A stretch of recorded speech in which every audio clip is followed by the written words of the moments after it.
سب سے پہلے تو میں بہت شکر گزار ہوں آپ لوگوں کا کہ آپ لوگ آئے اس فنکشن میں، اور آپ نے دیکھا کہ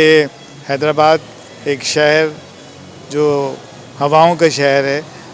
آج یہاں پر ایک بہت سارے لوگ جمع ہوئے اور سندھ کے اس خوبصورت کلچر کو، یہ بہت سارا جو ہنر ہے یہاں پر پوشیدہ ہے، لوگوں تک پہنچانے کے لیے ہم نے ایک پلیٹ فارم بنایا ہے، اور ہم اس میں بہت کامیاب ہوئے ہیں اور اس کو لوگوں نے بہت سراہا ہے، اور اب ہم یہ مستقل اس قسم کے پروگرام کرتے رہیں گے تاکہ لوگوں تک ہمارا پیغام پہنچے۔ دیکھیے، میرا جہاں تک خیال ہے وہ یہ ہے کہ ہمارے یہاں خواتین کو بہت پیچھے رکھا گیا ہے، اور خواتین کی یہ بنائی ہوئی چیزوں کو میں صرف یہ بتاؤں گا، میرا ذاتی ایکسپیرینس ہے کہ جو چیزیں یہاں ہم روپوں میں بیچتے ہیں وہ ڈالرز میں بکتی ہیں،